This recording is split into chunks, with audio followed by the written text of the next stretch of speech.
جی السلام علیکم ورحمۃ اللہ، ایک دفعہ پھر آپ کو خوش آمدید کہتے ہیں لائیو براڈ کاسٹ میں۔ پہلے کچھ انٹرنیٹ کی وجوہات کے باعث لائیو جو ہے وہ ڈسکنیکٹ ہو گیا تھا۔ ابھی ہم دوبارہ لائیو آئے ہیں اور دوبارہ سے اس براڈ کاسٹ کو سٹارٹ کیا ہے۔ تو جتنے لوگ ہمیں پچھلے براڈ کاسٹ میں جوائن کیے ہوئے تھے، تو ابھی دیکھتے ہیں انشاءاللہ کہ کون کون ایسا ہے جو کہ ہمارے اس براڈ کاسٹ کا حصہ بنتا ہے، اور کون اپنی من پسند کلام سننا چاہتا ہے، فرمائشی کلام سننا چاہتا ہے اس خوبصورت سے براڈ کاسٹ کے اندر، اور کون ہے ایسا جو کہ صاحبزادہ صاحب سے گفتگو کے دوران کچھ ایسا سوال جو کہ علمی ہو، ادبی سوال ہو، وہ کرنا چاہتا ہے، کوئی اصلاحی سوال ہو جس سے وہ آگاہی حاصل کرنا چاہتا ہو۔ تو انشاءاللہ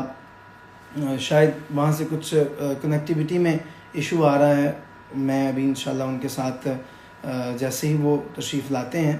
تو ان کو پھر ہم اپنی اس براڈ کاسٹ میں ایڈ کرتے ہیں۔ تو میں تمام احباب سے گزارش کروں گا کہ ایک دفعہ آقا علیہ الصلوۃ والسلام کی بارگاہ میں ہدیہ درود و سلام پیش کر لیں، چونکہ یہ براڈ کاسٹ دوبارہ سے سٹارٹ ہوئی ہے، اور انشاءاللہ کچھ ہی دیر میں جناب قبلہ حسان اسیب الرحمن صاحب اس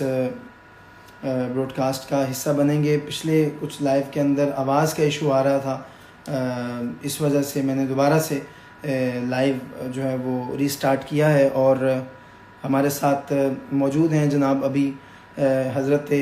ابھی وہ جوائن ہو چکے ہیں الحمدللہ اس خوبصورت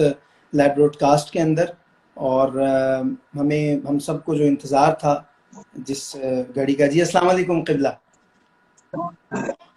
وعلیکم السلام ورحمۃ اللہ وبرکاتہ۔ کیسے ہیں حضرت؟ آپ ٹھیک ٹھاک ہیں؟ خیر و عافیت سے ہیں؟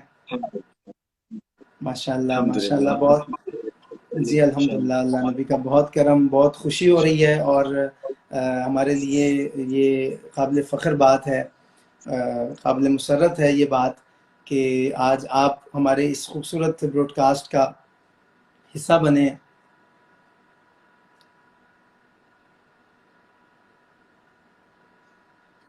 جی قبلہ، آواز آپ تک پہنچ رہی ہے؟ جی حضرت، جی جی آپ کی صحت، سارے معاملات ٹھیک؟ ماشاء جی الحمدللہ الحمدللہ، اللہ اور اس کے رسول کی بڑی مہربانی ہے۔ آپ سنائیے، قبلہ صاحب کیسے ہیں؟ والد صاحب قبلہ، پیر صاحب، اور گھر میں سب ماشاءاللہ ماشاءاللہ الحمدللہ۔ ماشاءاللہ۔ میں عرض کر رہا تھا کہ بڑی خوشی کی بات ہے، اور آپ کا بہت بے صبری سے جتنے بھی ویورز ہیں وہ ماشاءاللہ انتظار کر رہے تھے کہ صاحبزادہ صاحب کب لائیو تشریف لائیں، اور ہم ان سے کچھ فرمائشیں بھی کرنا چاہتے ہیں، اور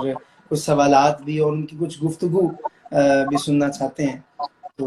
کیا کہیں گے آپ؟ ابھی ماشاءاللہ یہ میرا خیال پہلا آج لائیو ہے جس میں اس طرح آج ہم دونوں شامل ہیں، کیا فرماتے ہیں؟ بالکل، میں ویسے ہی پہلی بار سوشل میڈیا پہ اس طرح کا لائیو جس طرح یہ ایک وقت میں دو احباب کے ساتھ کبھی جی پہلے نہیں کیا۔ آپ کے ساتھ ایک شروع سے جی بڑا محبت کا بھرنے والا تعلق ہے، تو پہلی بار آپ کے ساتھ ہی ایسے مخاطب الحمدللہ الحمدللہ۔ کہ آپ ماشاءاللہ بڑی محبت کے ساتھ، بڑی عقیدت کے ساتھ حضور علیہ الصلوۃ والسلام کی ثنا کرتے ہیں۔ اللہ تعالیٰ آپ کو اس پر اجر عظیم عطا بہت فرمائے۔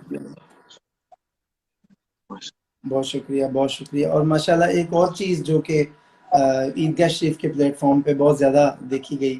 کہ ادب مصطفیٰ صلی اللہ علیہ وآلہ وسلم کے حوالے سے، نعت کے آداب کے حوالے سے، جو وہاں پہ تمام شناخت خانوں کو، سامعین کو جو ایک پریکٹیکلی درس دیا جاتا ہے، جو ایک پریکٹس کروائی جاتی ہے، اور پھر ماشاءاللہ آپ کے جتنے بھی سٹیجز ہیں، جہاں جہاں بھی محافل ہوتی ہیں اور پھر سب قبلہ تشریف لے جاتے ہیں، وہاں پہ بھی اس کا پریکٹیکلی ایک نمونہ نظر آتا ہے۔ تو آپ کیا فرمائیں گے اس حوالے سے؟ یقیناً سب سے اول جو چیز ہے، سب سے زیادہ ضروری ہے کسی نعت شریف پڑھنے والے کے لیے، حضور علیہ الصلوۃ والسلام کا ذکر کرنے والے کے لیے، وہ ادب رسالت مآب صلی اللہ علیہ وآلہ وسلم۔ اگر ادب نہیں تو کچھ بھی نہیں۔ بالخصوص جو نعت پڑھتے ہیں، حضور علیہ الصلوۃ والسلام کا ذکر کرتے ہیں، ان کے لیے تو سب سے ضروری ہے کہ ادب و احترام ملحوظ رکھیں، کیونکہ نعت شریف تو جب ہم پڑھتے ہیں یا حضور کا ذکر کرتے ہیں تو یہ عقیدہ ہوتا ہے کہ حضور کی بارگاہ میں پیش کر رہے ہیں اور حضور علیہ الصلوۃ والسلام بے سماعت فرما رہے ہیں، پھر ادب کے تقاضوں کا بھی بے شک ویسا ہی خیال رکھنا چاہیے۔ اس میں کوئی شک نہیں کہ حضور علیہ الصلوۃ والسلام نے اپنے نعت خوان کو، ثنا خوان کو ممبر پہ بٹھا کر عزت دی، اور حضور علیہ السلام کی ثنا کرنے والے کی ہم سب پہ یہ ذمہ داری ہے اور لازم ہے کہ اسی طرح عزت کریں جیسے حضور علیہ السلام نے اس کو حضرت سیدنا حسان بن ثابت رضی اللہ تعالیٰ عنہ جیسے آپ کو حضور علیہ الصلوۃ والسلام نے عزت عطا فرمائی۔ لیکن میں اس کو ایک اور پہلو سے دیکھتا ہوں، میں آپ اور آپ کے سامعین سے شیئر کرنا چاہوں گا کہ حضور علیہ الصلوۃ والسلام نے صرف نعت خواں کی، ثنا خواں کی عزت نہیں سکھائی حضرت حسان بن ثابت کو ممبر پہ بٹھا کے، بلکہ ممبر پہ بٹھا کے جتنے اس وقت سامعین تھے صحابہ کرام، ان کی مجلس میں قیامت تک آنے والی امت کو دکھا دیا کہ دیکھو نعت خوان ایسا ہوتا ہے، ثنا خوان اللہ ایسا واہ ہوتا ہے، واہ اور ثنا خوان کو ایسا ہونا چاہیے، ایسے ثنا خان کو باشرہ ہونا چاہیے، ایسے واہ ثنا خان کو دین کا علم ہونا چاہیے، ایسے ثنا واہ خان کو یہ نہیں کہہ رہا کہ یہ ضروری ہے کہ ثنا خان جو ہے وہ درس نظامی کر کے آئے یا مفتی بن کے پھر جی آ کے جی نعت پڑھے، لیکن اس کو اس طرح دین کا علم ہونا چاہیے، ثنا خان کو ایسے جی باشرہ ہونا چاہیے، ثنا خان کو ایسے باادب ہونا چاہیے۔ تو سبحان اللہ یقیناً جہاں عوام کو حضرت حسان بن ثابت کو ممبر پہ بیٹھنے والا منظر دیکھ کے یہ احساس ہونا چاہیے کہ ہم نے حضور کے ثنا خان کی عزت کرنی ہے، وہاں ثنا خان کو اپنے رول ماڈل کا کرنا چاہیے، تعین کرنا چاہیے کہ حضور علیہ السلام نے ممبر پہ بٹھا کے دکھا دیا کہ ثنا خان کو ایسا ہونا چاہیے۔ آپ سے بھی محبت کی یہی وجہ ہے کہ جہاں آپ باشرہ بھی ہیں وہاں آپ دیگر بھی تمام آداب کو ملحوظ رکھ کے ان کا خیال کرتے ہیں۔ اللہ تعالیٰ آپ کو مزید عزت عطا فرمائے۔ ادب کا ہونا سب سے زیادہ ضروری ادب ہے نعت شریف پڑھنے والے کے لیے، بالخصوص جی جو نعت شریف پڑھ رہا ہے ادائیگی اسی کی معتبر ہے کہ جس کو سن کے جو ہے وہ دل میں حضور علیہ السلام کی محبت جنم لے رہے، لبوں پر درود و سلام جاری ہو جائے، جس کو سن کے آنکھیں برسنے لگے، جسم اور روح دونوں بادب ہو جائیں۔ نعت شریف بندہ سن رہا ہو اور پھر حضور علیہ السلام کے روضہ اقدس کی زیارت کے لیے، حاضری کے لیے سبحان تڑپنا اللہ شروع ہو جائے، دل میں سبحان حضور اللہ علیہ السلام کی محبت آئے، دل میں حضور علیہ السلام کا ادب آئے، اسی پڑھنے والے کی ادائیگی معتبر ہے۔ ورنہ جہاں پر ایک ثنا خواں پڑھ تو نعت رہا ہے لیکن ادب کی طرف توجہ نہیں ہے، تو توجہ جو ہے وہ اس رکت انگیزی نہیں ہے، بلکہ صرف سامنے بیٹھے ہوئے ناظرین کو متاثر کرنا مقصود ہے۔ جہاں سر کے بجائے سوز کے بجائے جو ہے وہ ساز کی طرف توجہ ہے، توجہ ساز کی طرف ہی ہے۔ جہاں محبت رسول میں ڈوب کے پڑھنے کے بجائے انسان بس جو ہے وہ سر میں ہی ڈوب کے پڑھ رہا ہے اور صرف اسی کی پرواہ ہے، جہاں بے ساختہ محبت کے اظہار کے بجائے انسان صرف فن کا اظہار کر رہا ہے، تو پھر یہ کہنا پڑے گا وہ پڑھنے والا روح کی تسکین کے لیے نہیں بلکہ نفس کی تسکین کے لیے پڑھ رہا ہے۔ ثنا خان کو نعت پڑھے تو اس کو سب سے پہلے یہ ملحوظ رکھنا چاہیے کہ جو لوگ سامعین ساتھ ہیں، جو ساتھ ہیں، بالکل آواز کا خیال کرنا، انداز کا خیال کرنا، سب خیال کرنا بہت ضروری ہے، لیکن سب سے پہلے جو خیال ہونا چاہیے وہ یہ ہونا چاہیے کہ جو میں الفاظ ادا کر رہا ہوں، جو میں اشعار پڑھ رہا ہوں، جو میں کلام پڑھ رہا ہوں، جو میرا انداز ہے پڑھنے کا، کہیں وہ بے ادبی کے زمرے میں تو نہیں آ رہا۔ سب سے پہلے ادب کو محفوظ رکھنا بہت زیادہ ضروری ہے۔ اللہ تعالیٰ سب کو بادب طریقے سے پڑھنے کی توفیق عطا فرمائے، اور میں پھر یہی کہوں گا آپ سے محبت کی یہی وجہ ہے کہ آپ ان سب تقاضوں کو ذہن میں رکھ کے پڑھتے ہیں جتنا بھی میں نے آپ کو سنا۔ بہت شکریہ قبلہ۔ اور ایک اور بات یہاں پہ، جب بھی میں لائیو آتا ہوں تو لوگ بہت اس چیز کو پوچھتے ہیں کہ کوئی ایسی نعت شریف جو آپ نے سب سے پہلے پڑھی ہو یا سب سے پہلے جس نے آپ کو بہت اپنی طرف اٹریکٹ کیا ہو، بس آپ ڈوب گئے ہوں اس نعت شریف کے، جو ایک اس کا جو خوبصورتی ہے، جو اس کا انداز ہے، جو اس کی رقت ہے، اس کے اندر آپ خود انوالو ہو گئے ہیں۔ تو میں تمام سامعین جو ہمیں اس وقت سن رہے ہیں ان کی جو خوبصورت انٹرسٹ ہے اس وقت لائف کے اندر، تو یہ سوال بھی میں آپ سے کرنا چاہوں گا، وہ ایسا کون سا کلام تھا؟ کیونکہ میں نے بہت سے ایسے لائیو براڈ کاسٹ جو ابھی آج کل ہوتے ہیں اس میں بھی آپ کی زبان سے یہ بات سنی ہے کہ ہم تو بچپن سے ہی سرکار کے ٹکڑوں پہ پل رہے ہیں، اور اس میں کوئی شک نہیں ہے کہ سوشل میڈیا اس بات کا گواہ ہے کہ بہت سی ویڈیوز ایسی دیکھی ہیں کہ کم عمری سے ہی حضور کی نعت جو نعت ہے اس کی طرف آپ کی بہت زیادہ ماشاءاللہ خود بھی انٹرسٹ محسوس ہوتا ہے، جہاں خطابت کے آپ بے تاج بادشاہ ہیں اور ماشاءاللہ گفتگو میں آپ ایک اپنی مثال آپ ہیں، تو اس طرح نعت شریف میں بھی آپ بہت زیادہ بچپن ہی سے آپ کو نعت گنگناتے ہوئے سرکار کے گیت گاتے ہوئے دیکھا ہے۔ تو وہ کون سا ایسا کلام تھا پہلا جس نے آپ کو بس اپنی طرف اٹریکٹ کر لیا؟ نعت جو منظوم نعت ہے، ویسے تو حضور علیہ السلام کی صفات کو بیان کرتے ہوئے حضور کی مدح سرائی میں جو بھی ادبی کاوش کی جائے اس کو نعت کہا جاتا ہے۔ بے جو شک بے منظوم شک، اشعار میں نظم میں نعت شریف، وہ شروع سے میں حضرت مولانا احمد رضا خان رحمۃ اللہ تعالی علیہ سبحان اعلیٰ اللہ حضرت سبحان کو اس میں بےحد پسند کرتا ہوں اور انہی کو فالو کرتا ہوں۔ تو جو میں نے پہلا کلام پڑھا غالباً وہ یہی تھا، سب سے اولا ہو اعلیٰ ہمارے نبی۔ ہمارے آپ نبی۔ کے علم ہے کہ عیدگاہ شریف میں آج تک وہی کلام اعلیٰ حضرت کا سب سے زیادہ پڑھا جی جی ماشاء جاتا ہے، اور ہمیں اسی طرح پڑھنے والوں کو بھی چاہیے اسی طرح کے اکابر کے کلام پڑھیں، کیونکہ انہوں نے جس کیفیات میں ڈوب کے حضور کی بارگاہ میں کلام پیش کیا۔ آپ مولانا جامی کو دیکھ لیں، اعلیٰ حضرت کو دیکھ لیں، ان شخصیات کو دیکھ لیں، تو نہ جانے انہوں نے کیسی کیفیات میں پڑھے کہ آج بھی اگر کچھ ایسے لوگوں کے سامنے بھی وہ کلام پڑھے جائیں ان کے، جن کو اس زبان سے شغف نہیں ہے، اردو زبان سے شغف نہیں بھی ہے، یا مولانا جامی کے کلام پڑھے جائیں، وہ لوگ بھی سنیں جن کو فارسی سے شغف نہیں ہے، یہ کلام سن کے ان کی آنکھوں سے آنسو جاری ہو جاتے ہیں، کیونکہ یہ وہ کلام ہے جن کا ایک ایک لفظ، ایک ایک شعر، ایک ایک حرف حضور علیہ السلام کی بارگاہ میں قبول ہو چکا ہے۔ تو سب کو چاہیے کہ اسی طرح جب کلام میں اشعار کا انتخاب کریں تو ایسے اکابرین کی اگر پڑھے جائیں تو اس میں برکت بھی شامل حال ہوگی۔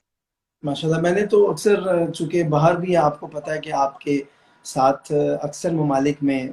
مڈل ایسٹ میں اور خاص طور پہ یو کے، یورپ اور مختلف ممالک میں آپ کے ساتھ سفر کرنے کا اور محافل کے سلسلے میں ماشاءاللہ شمولیت رہی ہے محافل کے حوالے سے۔ تو میں نے اکثر دیکھا ہے کہ کچھ ایسے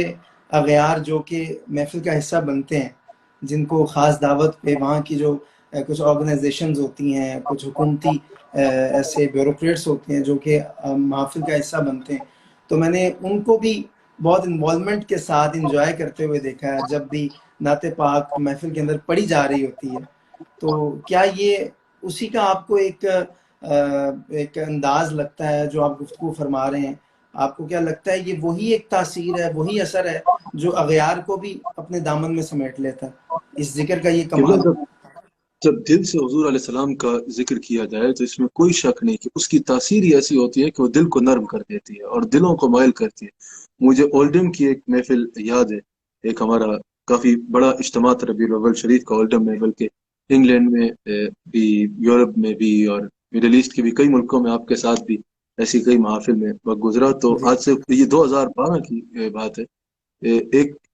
غیر مسلم، ایک انگلش تھا، غیر مسلم تھا، وہ کھڑا ہوا اور اس نے کہا کہ میں اسلام قبول کرنا چاہتا ہوں۔ اس نے اسلام اللہ قبول کیا تو میں یہ بات میں اس سے پوچھا، میں نے کہا یہ ڈیسیجن آپ نے کب کیا؟ اس نے کہا ابھی محفل میں آ کے۔ اس نے کہا اسلام کے بارے میں پہلے پڑھا، بہت کچھ پڑھا حضور کی سیرت کے بارے میں۔ ہمارا ایک جوان دوست تھا، اس نے کہا کہ چلو محفل ہے تو آؤ۔ تو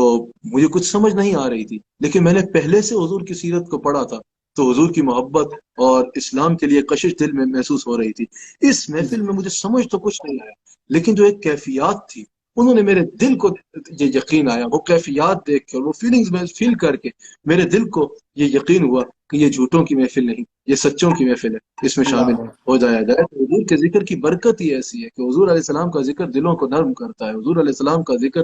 دلوں میں حضور علیہ السلام کی محبت بھرتا ہے۔ اور ویسے بھی اللہ تعالیٰ نے فرمایا الا بذکر اللہ تطمئن القلوب، اللہ کا ذکر دلوں کو سکون دیتا ہے۔ تو اگر ان کیفیات سے پڑھیں گے تو سننے والوں پہ بھی اور پڑھنے والوں پہ بھی وہ کیفیات آئیں گی جن کو الفاظ میں بیان نہیں کیا جا سکتا۔ بلکہ مجھے یاد ہے کہ ابھی یہ جو لاسٹ ہمارا ٹور تھا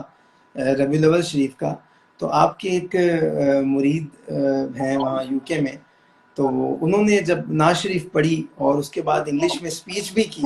اور مجھے نہیں لگ رہا تھا وہ اس فیلڈ سے کوئی شغف رکھتے ہیں یا کوئی ان کی جو ہے وہ اس مطلب خطابت کی فیلڈ سے یا نعت خوانی کی فیلڈ سے کوئی پریکٹیکلی کوئی ان کا تعلق ہے، وہ کسی اور پروفیشن کے لگ رہے تھے، لیکن جب انہوں نے نعت شریف پڑھی تو ان کو بہت اپریشیٹ کیا گیا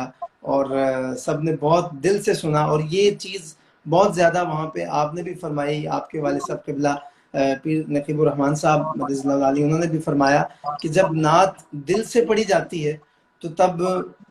جن کی بارگاہ میں نعت پڑھی جا رہی ہے یا جو ہمارے آقا سن رہے ہیں، سماعت فرما رہے ہیں، وہ یہ نہیں دیکھتے کہ کون سا نعت خوان کھڑے ہو کے نعت پڑھ رہا ہے، وہ یہ جب اپنی نظر کرم کا کسی کو حقدار بناتے ہیں تو جب نظر کرم ڈالتے ہیں تو وہ یہ دیکھتے ہیں یہ کس عشق سے، یہ کس محبت سے، کتنے دل سے میری تعریف کر رہا ہے۔ تو آپ تھوڑا سا وہ اس مرید کے بارے میں ذرا تھوڑا سا بتائیں گے کہ اس وہ میں کیا تھا؟ اس میں اس میں کوئی شک نہیں، وہ ہمارے سنگی ہیں یاسر صاحب، مجھے یاد یاسر ہے صاحب. انہوں نے ویسے میں کہا تو ما خرج من القلب دخل القلب، جو دل سے نکلتی ہے وہ دل میں اتر جاتی ہے، وہ ہاں دل میں ہاں داخل ہوتی ہے۔ تو یقیناً جو ان کیفیات کے ساتھ پڑھتے ہیں اکثر ایسا ہوتا ہے کہ ان کی آواز میں اتنی کشش نہیں ہوتی، آواز یا جی انداز ایسا نہیں ہوتا، لیکن ان کی جو محبت ہوتی ہے اس کا انسان کو ایسے لطف آتا ہے اور ایسے دل میں اترتی ہے کہ آنکھیں نم ہو جاتی ہیں۔ اور ویسے بھی حضور علیہ السلام کی بارگاہ میں دل دیکھا جاتا ہے، دلوں کی کیفیات دیکھی جاتی ہیں۔ وہاں اگر وہ جملہ بھی کہہ دیا جائے کہ کسی بھی معاملے میں کوانٹیٹی نہیں بلکہ کوالٹی ہی کوالٹی دیکھی دیکھیے. جاتی ہے واہ کہ انسان کے دل میں کیا ہے۔ اگر آپ دیکھیں حضرت سیدنا بلال حبشی رضی اللہ تعالیٰ عنہ، اگر ظاہراً زبان میں کچھ لکنت بھی ہے، بہت سے ایسے موجود ہیں جو صحیح لہجے میں دے سکتے ہیں، اگر زبان میں لکنت بھی ہے تو حضور علیہ السلام فرماتے نہیں، مجھے بلال کی زبان کی لکنت میں ہی انداز اذان سبحان پسند آتی ہے۔ تو اس بارگاہ میں دل کی محبت اور کیفیات دیکھی جاتی ہے۔ ان کیفیات میں ڈوب کے جب کوئی پڑھے گا، پھر آواز جیسی بھی ہو، انداز جیسا بھی ہو، حضور علیہ السلام اس کو رشک قمر بنا۔ سبحان اللہ سبحان اللہ. تو میں یہاں پہ آپ سے عرض کروں گا کہ کچھ نعتیہ اشعار آپ بھی ہمیں عطا فرمائیں، کیونکہ کمنٹس میں بھی بار بار اس چیز پہ اصرار کیا جا رہا ہے کہ آپ نعت شریف جو ہے نا وہ پیش فرمائیں. تو کچھ اشعار اگر آپ عطا فرمائیں. ویسے نظم میں صرف خطاب میں کبھی کبھی حصہ بناتا ہوں کلام کو، لیکن آپ نے فرمایا تو میں دو بسم اشعار اللہ بسم اللہ پیش کر دیتا ہوں، اگر آپ ساتھ مل کے ہی پڑھیں گے تو۔ بسم اللہ بسم اللہ. میں آپ کے ساتھ. حقیقت میں وہ لطف زندگی پایا نہیں کرتے، حقیقت میں وہ لطف زندگی پایا نہیں کرتے، جو یاد مصطفیٰ سے دل کو بہلایا نہیں کرتے، جو یاد مصطفیٰ سے دل کو بہلایا نہیں کرتے۔ یہ دربار رسالت ہے یہاں اپنوں کا کیا کہنا، یہ دربار رسالت ہے اللہ یہاں اپنوں کا کیا کہنا، یہ دربار رسالت ہے یہاں اپنوں کا کیا کہنا، یہ دربار رسالت ہے یہاں اپنوں کا کیا کہنا، یہاں سے ہاتھ خالی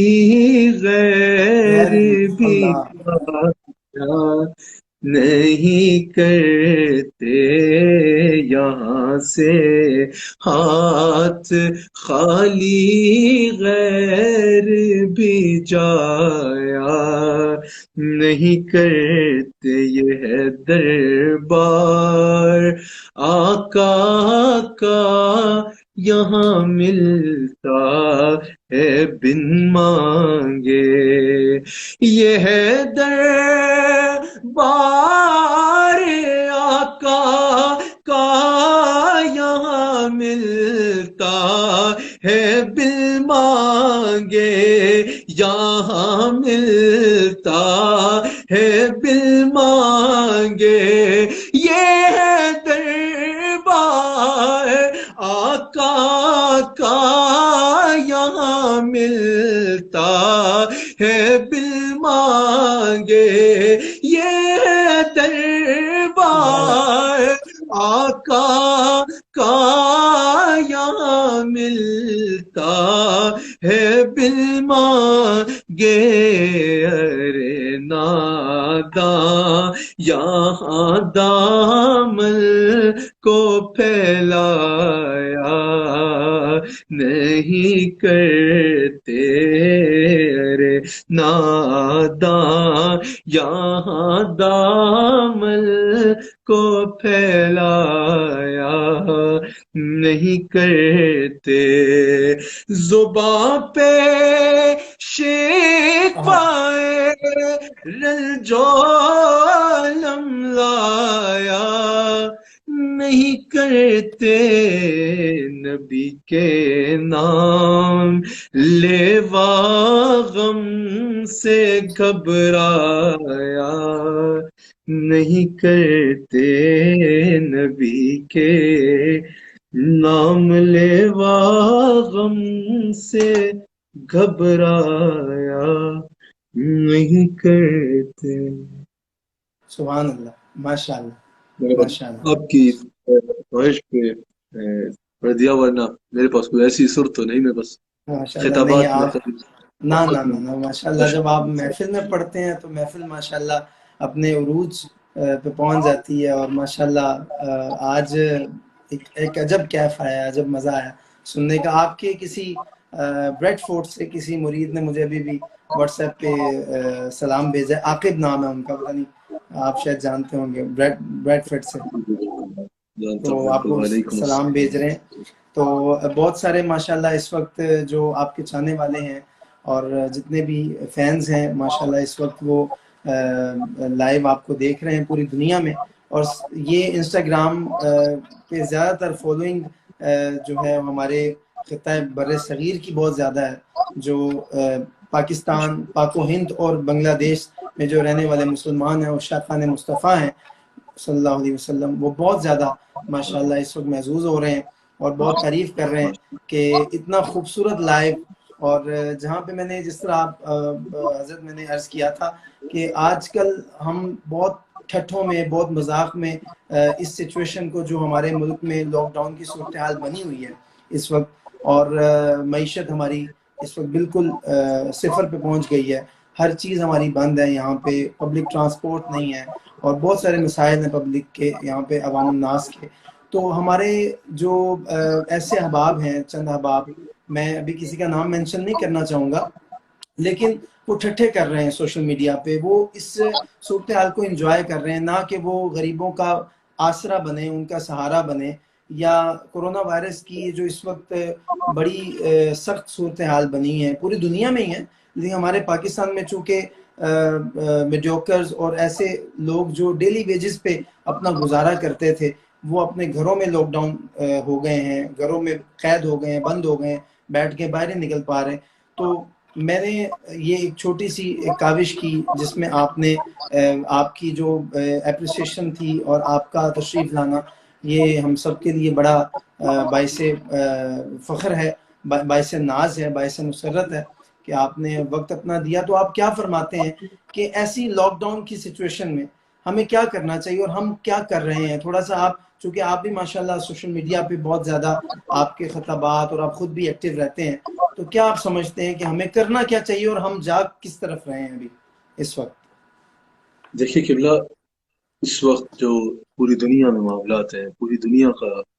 کاروبار حیات، زندگی کے معاملات زندگی رکے ہوئے ہیں، یہ بلا مبالغہ ہمارے گناہوں کے سبب، ہماری نافرمانیوں کے سبب اللہ تعالیٰ کی ناراضگی کی علامات ہیں، آثار نظر آ رہے ہیں کہ ہم اپنے گناہوں کے سبب اپنے رب کو ناراض کر بیٹھے ہیں، اور یہ جو معاملات ہو رہے ہیں، اب ان کا مذاق اڑانا، اس انداز میں ان کے اوپر لطیفے بنانا، یہ قطعاً مناسب نہیں ہے۔ قرآن کریم میں اللہ تعالیٰ نے ہماری عبرت کے لیے پہلی قوموں کا ذکر کیا کہ جی اگر انہیں عذاب سے ڈرایا جاتا تھا، بہت ساری قوم شعیب کا ذکر ہے، قوم عاد کا ذکر ہے، قوم نوح کا ذکر ہے، قوم لوط کا ذکر ہے، کئی ایسی قوموں کا پہلوں کا ذکر ہے کہ اگر انہیں عذاب سے ڈرایا جاتا تو وہ مذاق اڑایا کرتے کہ یہ کس سے کہانیاں، یہ ایسے کس سے کہانیاں ہیں، ایسا کیا جی ہوگا، کچھ بھی نہیں ہوگا۔ اور اگر عذاب آ جاتا تو وہ اس کو سنجیدہ نہ لیا کرتے، اس وقت ہوں مذاق اڑایا کرتے۔ عذاب آ بھی جاتا تو کہتے بھئی یہ تو وقتی آفت ہے، ٹل جائے گی، ہم اس سے لڑ لیں گے، ہم اس کا مقابلہ کر دیں گے۔ جیسے جب نوح علیہ السلام کی قوم پر جب نافرمانیوں کے سبب وہ کشتی میں سارے فرما برداروں کو سوار کر لیا گیا، اور نافرمانیوں کے باعث جو ہے باقی قوم پر عذاب آنے لگا، تو آپ نے جب فرمایا اپنے بیٹے سے جو کہ ایمان نہیں لایا تھا آپ پہ، آپ نے فرمایا کہ آج ابھی بھی وقت ہے، توبہ کر لو اور کشتی میں سوار ہو جاؤ۔ اس نے کہا کہ اللہ کا عذاب آنے والا ہے، اور وہ سامنے آثار دیکھ رہا تھا کہ ابھی عذاب آ رہا ہے۔ اس نے اس وقت بھی کہا نہیں، عذاب آ رہا ہے، اچھا یہ طوفان کے ذریعے عذاب آ رہا ہے، کوئی بات نہیں، میں پہاڑ پہ چڑھ کے پناہ لے لوں گا، میں پہاڑ پہ چڑھ کے بچ جاؤں گا، میں کوئی ایسی تدبیر کر لوں گا، کچھ کر لوں گا کہ میں بچ جاؤں گا، میں سوار نہیں ہوں گا۔ آخر نتیجہ کیا ہوا؟ وہ بھی سوار نہیں ہوا، اور جو سوار نہیں ہوا وہ اپنی توبہ نہ کرنے کی وجہ سے اللہ کا عذاب میں انہیں آن گرا، اور وہ سب تباہ و برباد ہو گئے،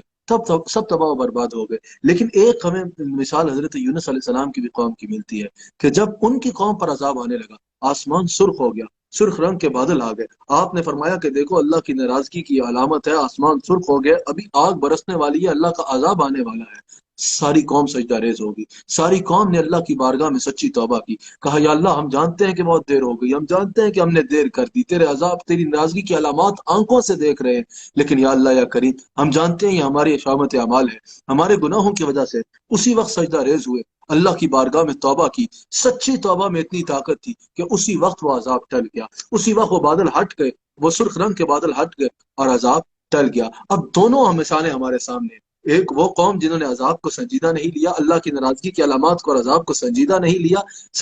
لیا اور اس کا مذاق اڑایا، اور پھر ان کے ساتھ جو ہوا۔ اور ایک قوم ہے یونس کی مثال ہمارے سامنے ہے، جنہوں نے وہ علامات دیکھتے ہی سجدہ ریز ہو کے توبہ کی اور کہا یا اللہ یا کریم ہم سچی توبہ کرتے ہیں، ہم سچی توبہ کرتے ہیں، ہمیں معاف فرما دے۔ اسی وقت عذاب ٹل گیا۔ اب یہ آپ کے اوپر ہے، آپ مذاق اڑانے والوں میں شامل ہونا چاہتے ہیں یا توبہ کرنے والوں میں شامل ہونا چاہتے ہیں۔ یہ مذاق اڑانے کا وقت نہیں ہے، یہ اس بات پہ لطیفے بنانے کا وقت نہیں ہے، یہ سجدہ ریز ہو کہ اللہ کریم سے اپنے گناہوں کی معافیاں مانگنے کا وقت ہے، یہ اللہ کو منانے کا وقت ہے، یہ اللہ کو راضی کرنے کا وقت ہے۔ اور یہ بھی ذہن میں رکھیے گا، اللہ کریم نے حضور کو بھیجنے کے بعد فرما دیا وما كان الله ليعذبهم وانت فيهم، کہ ہماری یہ شان ہی نہیں کہ آپ ان کے درمیان موجود ہوں اور ہمارا عذاب انہیں آن گرے۔ لیکن اس وقت ہمیں یہ تو علامات نظر آ رہی ہے نا کہ ہمارا رب ہم سے ناراض ہے، اس کی ناراضگی کے آثار بھی ہمیں نظر آ رہے ہیں۔ اب یہ ہمارے اوپر ہے، ہم نے رب کی اس ناراضگی کا معاذ اللہ استغفر اللہ مذاق اڑانا ہے یا اس وقت میں سجدہ ریز ہو کے اللہ کو راضی کرنا ہے۔ اگر توبہ کر لی اٹس نیور ٹو لیٹ، ابھی بھی اٹس ناٹ ٹو لیٹ، ابھی بھی توبہ کا دروازہ بند نہیں ہوا، ابھی بھی وقت ہے۔ اگر ابھی سجدہ ریز ہو کے توبہ کر لی، اللہ تعالیٰ راضی ہو جائے گا، اللہ تعالیٰ راضی ہو جائے گا، وہ تو اتنا کریم ہے، تمہارے گناہوں کو نیکیوں میں بدل دے گا۔ ایک دفعہ حضرت ابراہیم علیہ السلام صدا لگا رہے ہیں یا کریم الاف یا کریم الاف یا کریم الاف، اے معاف فرمانے والے کریم۔ جبریل امین حاضر ہوتے ہیں اور فرماتے ہیں کہ آپ کا رب فرما رہا ہے کہ آپ کو پتہ ہے کہ آپ جس کو کریم الاف کہہ رہے ہیں وہ کتنا کریم ہے؟ کہا بیان کرو۔ کہا اللہ فرما رہا ہے میں اتنا کریم ہوں، جب میری بارگاہ میں کوئی توبہ کر لینا تو میں صرف گناہوں کو معاف نہیں کرتا بلکہ گناہوں کو نیکیوں میں تبدیل کر دیتا ہوں۔ ابھی بھی اللہ اللہ نے یہ ہمیں وقت دیا ہے، یہ چانس دیا ہے توبہ کا، توبہ کر لو۔ جو جتنا بڑا گناہ گار ہوگا، گناہوں کے پہاڑ نیکیوں کے پہاڑوں میں تبدیل ہو جائے گے، وہ اتنا اللہ کے قریب ہو جائے گا۔ اگر اس وقت توبہ کر لی، ابھی بھی توبہ کا دروازہ کھلا ہے، ابھی بھی اس کی رحمت ہمیں بلا رہی ہے، ابھی بھی ہمیں توبہ کر لینی چاہیے۔ حضور فرماتے ہیں جب کوئی گناہ گار گناہوں سے توبہ کر لیتا ہے تو گناہوں سے ایسے پاک ہو جاتا ہے جیسے اس نے کبھی گناہ کیا ہی نہیں، جیسے اس نے کبھی گناہ کیا ہی نہیں۔ یہ بھی وقت ہے، ہمیں چاہیے کہ اس وقت مذاق میں لطیفے بازی کرنے میں وقت گزار کے اپنا یہ موقع ضائع نہ کریں، اس کو وقت کو برباد نہ کریں، اپنی آخرت کو خراب نہ کریں، بلکہ سجدہ ریز ہو کے اللہ کی بارگاہ میں توبہ استغفار کریں۔ یہ مشکل ہے نا، یہ تنگی ہے نا، معاشی تنگی بھی ہے ہر ایک کے گھر میں، اس وقت گھروں میں بند ہو کے بیٹھے ہوئے ہیں، ہر قسم کی تنگی ہے۔ حضور علیہ السلام کی حدیث ابو داؤد میں موجود ہے، حضور علیہ السلام فرماتے ہیں جب مسلمان کسی گناہ سے توبہ کرتا ہے اللہ تعالیٰ اس کے لیے تنگی سے نکلنے کا راستہ بنا دیتا ہے۔ اس وقت توبہ کی ضرورت ہے، استغفار کی ضرورت ہے، اللہ سے معافی مانگنے کی ضرورت ہے۔ مجھے یقین ہے اگر ساری قوم توبہ کرے تو اللہ تعالیٰ اس مشکل سے نکالے گا ضرور انشاءاللہ۔ سبحان اللہ سبحان اللہ، بے شک۔ اور ابھی جس طرح بہت لوگ ہیلپ کر رہے ہیں، مختلف آرگنائزیشنز بھی ہیں اور انفرادی طور پہ بھی لوگ جو ہے وہ ہیلپ کر رہے ہیں، تو ایک سوال یہ بھی آیا تھا کہ کیا ہیلپ جو اس وقت کی جا رہی ہے، لوگوں کو راشن پرووائڈ کیا جا رہا ہے، کیا وہ راشن زکوٰۃ کی مد میں دیا جا سکتا ہے، یا صرف اس کی نیت ہم خدمت خلق کی رکھیں یا ہیلپ کرنے کی نیت رکھی جائے؟ اگر کسی بھی مستحق کو دیں گے تو یقیناً زکوٰۃ بھی ادا ہو سکتی ہے، اگر صدقے کے طور پہ دیں گے اس کی بھی بہت فضیلت ہے، اگر لیکن آپ کسی مستحق کو دیں گے تو یقیناً اس کی زکوٰۃ بھی ادا ہو سکتی ہے۔ لیکن اگر اس وقت آپ صدقہ بھی دیں تو صدقہ بلاؤں کو ٹالتا ہے، صدقہ بہت مصیبتوں کو خوبصورت۔ دفع کرتا ہے، آفات کو دفع کرتا ہے۔ اس وقت ہم سب پہ ایک مصیبت آئی ہے، ایک سب پہ مشکل وقت آیا ہے، اگر اس وقت ہم سب صدقہ دیں گے، ساری قوم صدقہ دے گی تو اللہ تعالیٰ ضرور اس مشکل کو ڈالے گا۔ اور اس وقت تو بہترین موقع ہے، اس وقت اپنے رب کو راضی کرنے کا بہترین موقع ہے۔ میں صاحب ثروت لوگوں سے کہوں گا، جو مالدار لوگ جن کے پاس مال ہے، صاحب ثروت لوگ جو آپ کا پروگرام دیکھ رہے ہیں، میں ان سے یہ ریکویسٹ کرنا چاہوں گا کہ آپ اس مشکل ترین وقت کو اپنی آخرت کے لیے آسانیوں کا باعث بنا سکتے ہیں، آخرت کے لیے آسانیوں کا باعث بنا سکتے ہیں۔ اپنے محلے میں، اپنے علاقوں میں دیکھیں، جہاں آپ کو کوئی غریب نظر آئے، کوئی ضرورت مند نظر آئے، اس کی مدد کریں۔ اللہ تعالیٰ اس مشکل وقت کو آپ کی آخرت کے لیے بے حد آسان بنا دے گا، بے حد آسان بنا دے گا۔ اور حضور علیہ السلام فرماتے ہیں کہ اگر کوئی اللہ کی رضا کی خاطر صدقہ دیتا ہے کسی غریب کو، جب وہ صدقہ دینے والا ہاتھ بڑھاتا ہے غریب کی جانب، وہ غریب کے ہاتھ میں بعد میں پہنچتا ہے، اللہ کریم اس کو اپنے دست رحمت میں پہلے قبول فرما لیتا ہے، پہلے قبول فرما لیتا ہے۔ اور اس وقت یہ ذمہ داری بھی ہے، اگر کوئی صاحب ثروت لوگ ہیں جن کو اللہ نے مال دے رکھا ہے، ان کے گھر کے پاس کوئی غریب بھوکا مار رہا ہے تو ان کے بارے میں پوچھا جائے گا، جب وہ دروازے پہ ان کے آتا ہے اور خالی جاتا ہے، اس کا پوچھا جائے گا۔ حضور فرماتے ہیں ایک بندہ قیامت کے دن اللہ کے حضور حاضر ہوگا اور رحم کی فریاد کرے گا، اللہ تعالیٰ فرمائے گا میں بھوکا تھا دنیا میں، تو نے مجھے کھانا دیا، میں پیاسا تھا، تو نے مجھے پانی پیش کیا،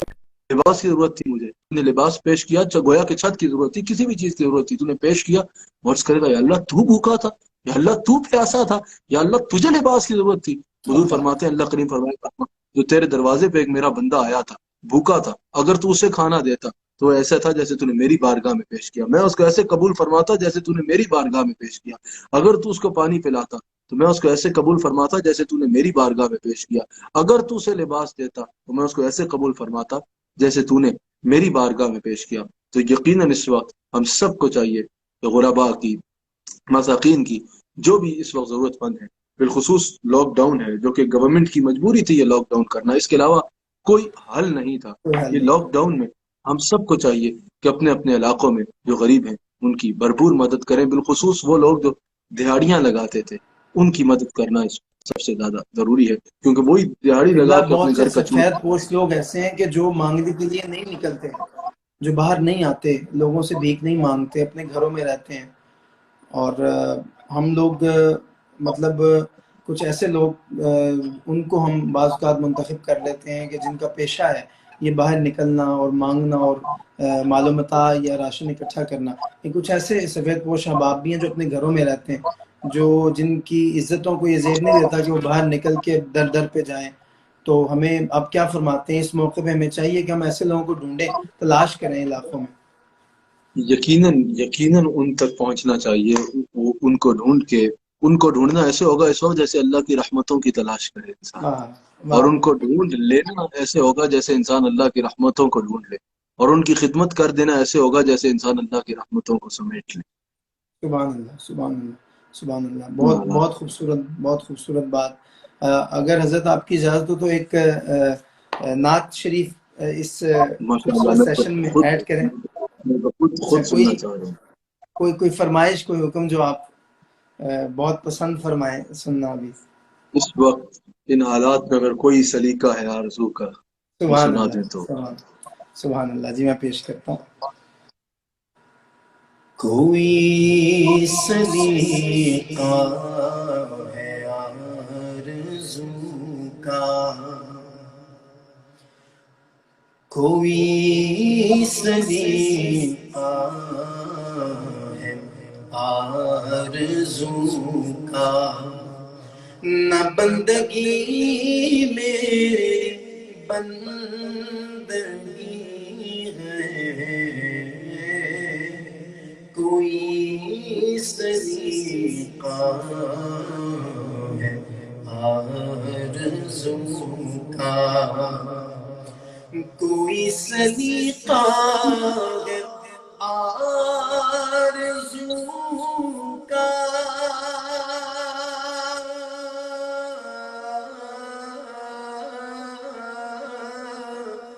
نہ بندگی میری بندگی ہے، یہ سب ہی آقا کرم ہے، آقا یہ سب ہی آقا کرم ہے، آقا کے بات اب تک بنی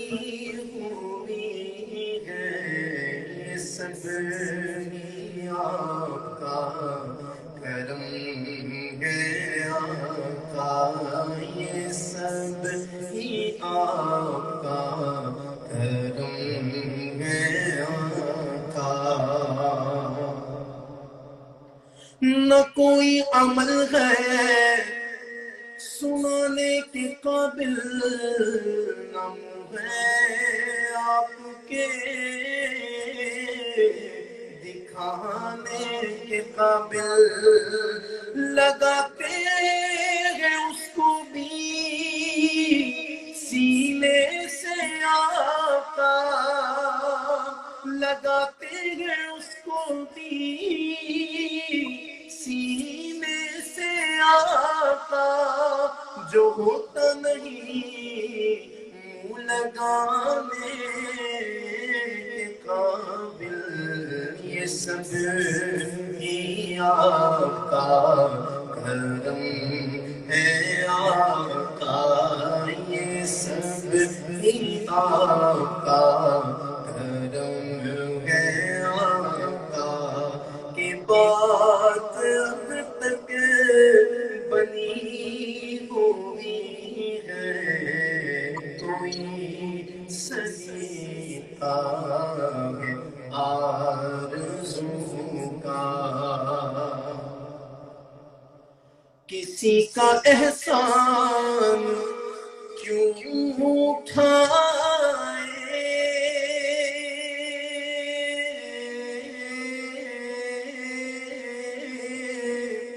کسی کو حالات کیوں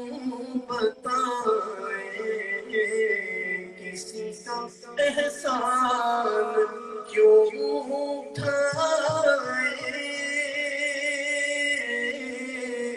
کسی کو حالات کیوں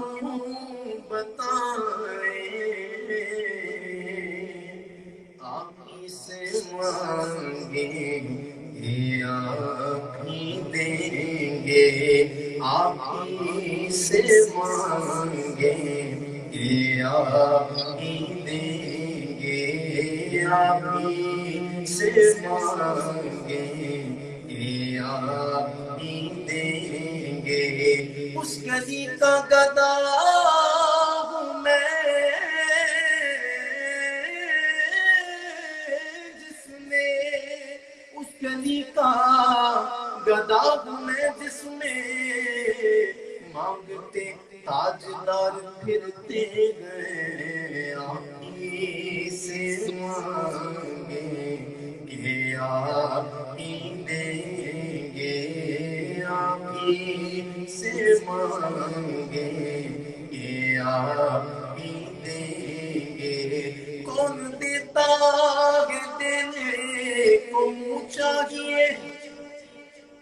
کون دیتا ہے دینے کو منہ چاہیے، دینے والا ہے سچا ہمارا نبی، کسی کو حالات کیوں بتائے، کسی کا احسان کیوں اٹھائے،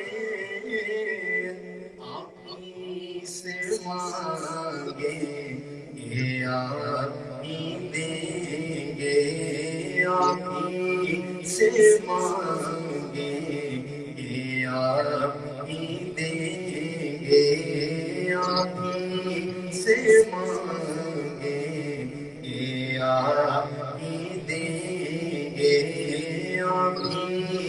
سے مانگیں گے آپ ہی دیں گے،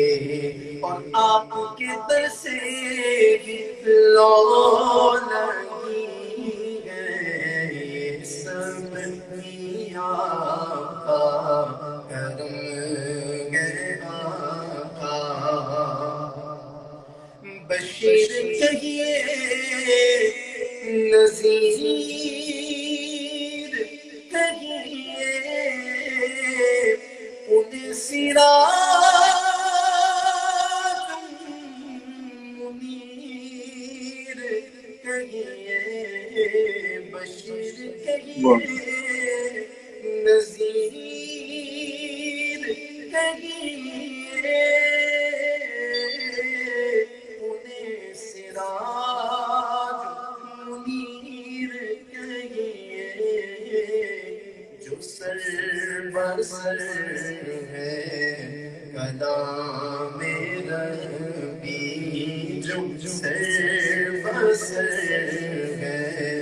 کلام ربی، وہ میرے آقا کی زندگی ہے، یہ سب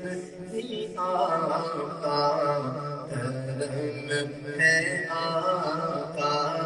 یہ سب ہی آقا کرم ہے آقا،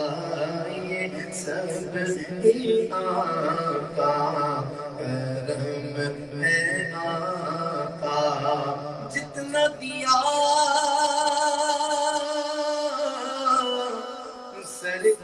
سرکار نے مجھ کو، اتنی میری اوقات نہیں، یہ تو کرم ہے ان کا، ورنہ مجھ میں تو ایسی بات نہیں، کوئی صدیقہ ہے آرزو کا، نہ بندگی میری بندگی ہے، یہ سب ہی آقا کرم ہے آقا، کہ بات اب تک بنی ہوئی ہے، یہ سب ہی آقا کرم ہے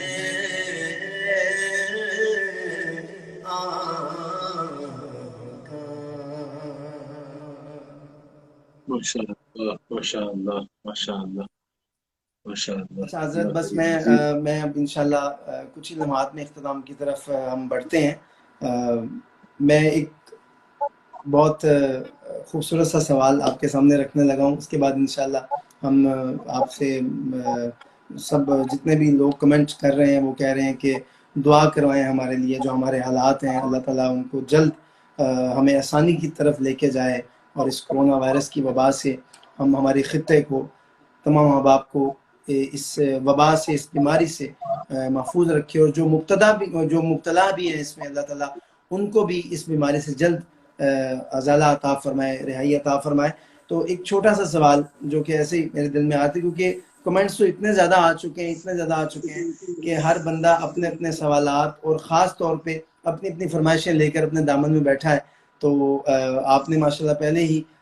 بہت خوبصورت مدلل گفتگو فرمائی ہے، تو کوئی ایسا یادگار واقعہ، کیونکہ آپ ماشاءاللہ پوری دنیا میں سفر کرتے ہیں، حضور علیہ السلام کی نعت شریف اور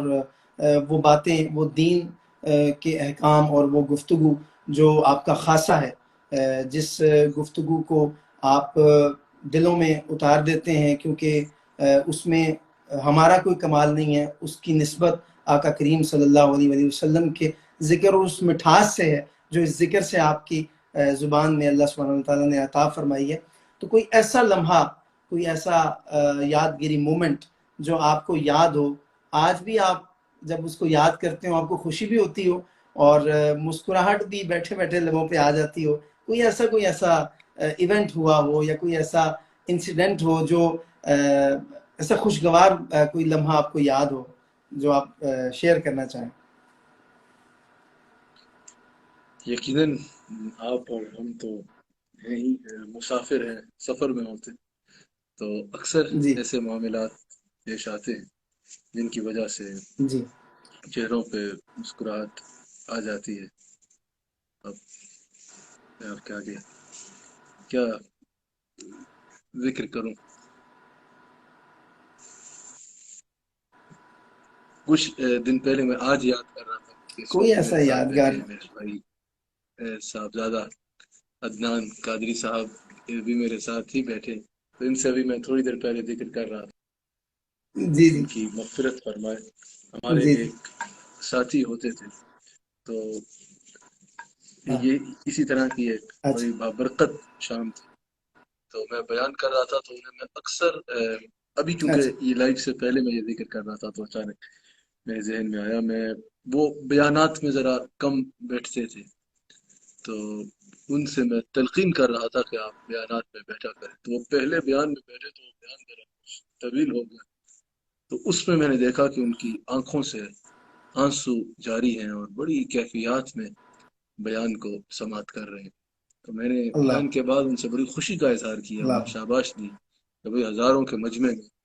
اور ٹی وی پہ بھی براہ راست جاتا ہے، تو ٹی وی والے بھی ناظرین اور ہزاروں کا مجمع ایک طرف ہوتے، ہماری کیفیات دیکھ کے خوشی ہو رہی تھی، تو ان کے جواب نے مجھے مجبور کیا، میں نے آج کے بعد ان سے پھر کبھی نہیں کہا کہ آپ ہمارے اجتماع میں بیٹھے ہوئے، کبھی مجھے آپ کے خطاب سے ذرا بھی انٹرسٹ نہیں ہو رہا تھا، مجھے شدید بھوک لگی تھی، میں انتظار میں تھا کہ آپ کب گفتگو ختم کریں اور میں جا کے لنگر کھا سکوں، تو اس کے بعد میں نے کسی سے یہ نہیں پوچھا کہ آپ کو خطاب کا مزہ آیا یا نہیں، وہ جواب سے میں چلا جاتا تھا۔ تو اللہ ایسے اکبر، بھی حضرات بہت ہوتے ہیں دیکھیں۔ بڑے ایسے معاملات پیش آتے ہیں، اور ظاہری بات ہے کہ لوگ بھی ماشاءاللہ محبت کا اظہار کرتے ہیں، لیکن میں نے یہ دیکھا کہ سٹیجز پہ آپ کا جو ایک سب کے ساتھ محبت کا ایک کنیکشن ہوتا ہے، اور سب اس میں کوئی شک نہیں ہے کہ جتنے احباب آتے ہیں، ثنا خان بھی تشریف لاتے ہیں، اور جتنی بھی مذہبی اور سیاسی شخصیات سٹیج کا حصہ ہوتی ہیں، وہ دعا تک، پیر صاحب کی دعا تک ماشاءاللہ وہ بیٹھے رہتے ہیں، اور درود و سلام کے لیے بھی ایسے ایسے لوگوں کو آپ نے کھڑا کیا ہے کہ جو کبھی مطلب کہیں پہ بھی نہیں کھڑے ہوئے ہوں گے، صرف درود و سلام کے لیے آپ نے ماشاءاللہ دیکھیے محافل میں بعض لوگ بلا وجہ دین کو بڑا مشکل بنا کے پیش کرتے ہیں، بھئی مسکرانا بھی نہیں ہے، حالانکہ حضور نے تو فرمایا کسی کو مسکرا کے دیکھ لو، اللہ تمہارے نامہ اعمال میں صدقہ کا ثواب مرتب فرمائے گا۔ جی ہمیں کئی ایسے مناظر نظر آتے ہیں کہ حضور علیہ السلام خوش طبی فرمایا کرتے، بلکہ حضور اکثر خوش طبی فرمایا کرتے صحابہ سے۔ ایک دفعہ صحابہ نے عرض کی کہ یا رسول اللہ آپ کہاں اور ہم کہاں، یہ صحیح حدیث کا آپ ہم سے مزاح فرماتے ہیں، ہم سے خوش طبی فرماتے ہیں، تو حضور علیہ السلام نے فرمایا کہ میں جب مزاح بھی کرتا ہوں تو اس میں کچھ جھوٹ نہیں ہوتا، اس میں کچھ جھوٹ اللہ نہیں ہوتا، تو اس سے پتہ چلا کہ وہ مزاح کر لینا، ایسی خوش طبی کر لینا جس کا شریعت سے ٹاکرا نہ ہو رہا ہو، جس میں شریعت کی خلاف ورزی نہ ہو رہی ہو، تو وہ کوئی خلاف شرع نہیں، بلکہ آقا علیہ الصلوۃ والسلام کی سنت ہے، کوئی ایسی بات کر دینا جو شریعت کے خلاف نہ ہو، لوگوں کے چہرے پہ اس کی سے مسکراہٹ آ جائے تو وہ خوش ہو جائے، اس میں کچھ ایسا غلط نہیں ہے۔ بعض لوگوں نے دین کو بڑا مشکل بنا کے پیش کیا، بھائی مسکرانا بھی نہیں ہے، بس گردن بھی ایسے نہیں ہونی چاہیے، ایسے نہیں ہونی چاہیے، اتنا مشکل نہیں، بلکہ حضور علیہ السلام خوش تبھی فرمایا کرتے۔ ایک دفعہ ایک بوڑھا خاتون حضور کی بارگاہ میں حاضر تھی، تو عرض کی یا رسول اللہ دعا فرمائے، اللہ مجھے جنت عطا فرمائے، مغفرت فرمائے، تو حضور نے فرمایا نہیں، کوئی بوڑھا جنت میں نہیں جائے گا، تو وہ پریشان ہو گئی کہ یا رسول اللہ جانا، تو پھر حضور علیہ السلام جنت میں بھیجے گا۔ ایک شخص حاضر ہوا یا رسول اللہ مجھے اونٹ کا، نے فرمایا کہ نہیں میں تمہیں اونٹنی کا بچہ عطا کروں گا۔ جی اب وہ ذرا دیہات سے تشریف لائے تھے، حاضر ہوئے تھے، تو اللہ اکبر، سمجھ نہیں آئی، تو حضور کو پھر انہوں نے عرض کی کہ میں نے اونٹ کا بچہ مانگا، حضور نے فرمایا نہیں میں اونٹنی کا بچہ عطا کروں گا۔ حضور مسکرا رہے، پھر جب انہوں نے فریاد کی تو پھر حضور علیہ السلام نے فرمایا کہ یہ اونٹ کا اور اونٹنی کا بچہ ایک ہی ہوتا ہے، تو اس کا کوئی ایسی بات کر دینا اللہ اکبر، اس میں کوئی ایسا مذائقہ نہیں، بلکہ میں اختتام پہ ایک بات آپ کے آگے عرض کر دوں، اچھا ایسی وقت میں کوئی ایسی بات کر دینی چاہیے جس سے لوگوں کے چہرے پہ جی مسکراہٹ آ جائے، شریعت کے خلاف نہیں ہونی چاہیے، ایسی جی بات کر دینے میں کوئی حرج نہیں ہے، بلکہ آپ آج کل ڈاکٹرز بھی کہہ رہے ہیں کہ ذہنی یہ جو ٹینشن ہے نا، جو ذہنی اسٹریس لے لینا، کورونا جی جی وائرس آیا اسٹریس ٹھیک ہے، بالکل. بڑی خطرناک وبا ہے، بہت بہت سارے لوگوں کی اس وجہ سے بات ہوئی. اس سے احتیاط کرنا، احتیاطی تدابیر کرنا، جہاں تک ہو سکے گھر میں رہنے کی کوشش کرنا، سوشل ڈسٹینس رکھنا، یہ سب کچھ بہت ضروری ہے. لیکن ذہن پہ ایسی اسٹریس نہیں دینی چاہیے کہ اسٹریس سے کئی بیماریاں آ جائیں. آپ اسٹریس جو ہے آپ کا امیون سسٹم جو ہے وہ کمزور کرتی ہے، اور کورونا وائرس کے لیے آپ کو پتا ہے کہ امیون سسٹم کا اسٹرانگ ہونا بہت زیادہ ضروری ہے. اسٹریس خود ایک بیماری ہے جو کئی بیماریاں ساتھ لے کے آتی ہے. حضور علیہ السلام، یہ ڈاکٹرز آج کہہ رہے ہیں کہ ذہنی دباؤ نہ دو مریضوں کو. حضور علیہ السلام نے آج سے 1400 سال پہلے ارشاد فرما دیا کہ اگر کسی کے بیمار کے پاس جاؤ تو اس کے ساتھ مایوسی کی باتیں نہ کرو، بلکہ امید کی باتیں کرو. ایسی بیماری میں کہ مر بھی رہا ہے لاسٹ اسٹیج پہ، اس کی اگر امید کی باتیں کرو. یعنی ہمارے لوگ تو ڈرا ڈرا کے مریض کو آتا ویسے، تو ایسی بات نہیں. ذہنی اسٹریس نہیں دینی چاہیے، ذرا سکون سے رکھنا چاہیے، احتیاطی تدابیر کر کے پھر اللہ پہ توکل کرنا چاہیے. تو ایک بات میں آپ کو اور میرے ذہن میں بڑا خوبصورت منظر ہے، اس میں جی پھر میں آخری بات اپنی طرف سے کرتا ہوں. حضور علیہ السلام کے ایک صحابی تھے، ان کا کام ہی یہ تھا، وہ اپنا یعنی ان کا شوق ہی یہ تھا کہ جب حضور کی امت کے غم میں پریشان ہوتے، جب حضور امت کے لیے پریشان ہوتے، تو وہ کوئی ایسی بات کر دیتے، کوئی ایسا کوئی عرض کر دیتے، کوئی ایسا جملہ کہہ دیتے، کچھ ایسا کر دیتے جس سے حضور کے چہرے پہ مسکراہٹ آ جائے. حضور کے اللہ چہرے پہ اکبر. مسکراہٹ آ جائے. روایات میں بعض میں باقیوں میں یہ بھی ملتا ہے کہ ان کا یہ بھی جملہ تھا کہ میں اللہ کے حضور جب قیامت کے دن حاضر ہوں گا، اعمال پہ شورے ہوں گے، تو میں اللہ سے عرض کروں گا، یا اللہ جب تیرے حبیب امت کے لیے مغموم ہوتے تھے تو میں ان کو خوش کیا کرتا تھا، میں نے ہنسایا کرتا تھا. وہ اللہ حضور کو خوش کیا اللہ. کرتے تھے. جب وہ کبھی بھی باہر جاتے تھے مدینہ شریف سے، تو حضور ان کو پتا تھا کہ حضور کو شہد اور پنیر بہت پسند ہے، تو شہد اور پنیر حضور کی بارگاہ تحفے کے لیے، تحفے کے طور پہ لے کے آیا کرتے. اچھا، ظاہر مال بھی ان کے پاس اتنا نہیں تھا، تو ادھار کر کے لے آیا کرتے، اپنا ایڈریس بتا دیتے کہ اتنے دن بعد فلاں جگہ میں رہتا ہوں، وہاں آ کے پیسے لے لینا. تو شہد اللہ اور پنیر لا کے حضور کو تحفہ پیش کرتے. تو کیونکہ ظاہر اتنا مال نہیں تھا ان کے پاس، تو جب وہ یہ سودھار کر کے آتے، پوچھنے نہیں آتے، مال لینے آتے، تو ان کو حضور کے پاس لے آتے. یا رسول اللہ صلی اللہ علیہ وسلم، ان سے اللہ. میں شہد اور پنیر لیا تھا تو ان کو کچھ عطا فرما دیں. تم نے لیا تھا تو یا رسول اللہ پیش تو آپ کو کیا تھا نا، کریم تھا. یہ بھی جانتے تھے کہ کریم ہے. یعنی حضور علیہ اللہ. السلام کے ساتھ ہمیشہ کوئی ایسی بات کرتے جس سے حضور علیہ السلام خوش ہو جایا کرتے، حضور وہ کے حضرت چہرے علی اقدس پہ والا بھی ایک مسکراہٹ آ ہمیں جایا ملتا ہے کرتی. نا. تو کوئی بھی ایسی بات کر دینا جس کا شریعت سے ٹاکرا نہ ہو رہا ہو، کوئی ایسی بات جس سے چہروں پہ مسکراہٹ آ جائے، اس میں کوئی ایسا غلط بات نہیں. قبلہ وہ اس میں ایک حضرت علی کرم اللہ وجہ کریم والا بھی ملتا ہے نا ہمیں. وہ جب کھجوروں کا معاملہ ہوا، گٹھلیاں اور وہ کھجوریں وہ سامنے حضرت علی کے آپ کی قبلہ پڑی. آواز اگر میرے تک. جی آواز آ رہی ہے ابھی؟ جی جی میں کہہ رہا تھا کہ وہ ایک حضرت علی کرم اللہ وجہ کریم کا کھجوروں والا اور وہ گٹھلیوں والا بھی اکثر ہم لوگ وہ سنتے ہیں کہ گٹھلیاں جب حضرت علی کرم اللہ وجہ کریم کے سامنے پڑی تھی تو سارے صحابہ موجود تھے اور سب جو ہے وہ کھجوریں کھا رہے تھے، اور گٹھلیاں جو ہے وہ سب بہت ساری گٹھلیاں حضرت علی کرم اللہ وجہ کریم کے سامنے موجود تھیں. تو آپ سرکار صلی اللہ علیہ وسلم نے ارشاد فرمایا کہ اے علی تم اتنی زیادہ کھجوریں کھا گئے ہو. تو اس طرح کے بھی مزاح کے پہلو، اور اس میں آپ تھوڑا سا ڈفرینشیٹ کریں کہ مذاق اور مزاح یہ اس میں کیا فرق ہے؟ مزاح فرمانا دیکھیے، اکثر مزاح کرنا جس سے کسی کی دل آزاری نہ ہو، کسی دل کا داری اس نہ میں ہو. مذاق اڑانا نہ ہو، کسی کی دل آزاری نہ ہو رہی ہو، کہ کوئی ایسا پہلو نہ ہو جس کا، کیونکہ جھوٹ بھی یہ بھی موجود ہے کہ اگر مذاق میں جھوٹ بھی بولا جائے گا تو جھوٹ کا وہی گناہ ہوگا. اس میں جھوٹ نہ ہو، اس میں کوئی ایسی فوش کلامی نہ ہو. وہ مزاح بالکل کرنا حضور علیہ السلام کی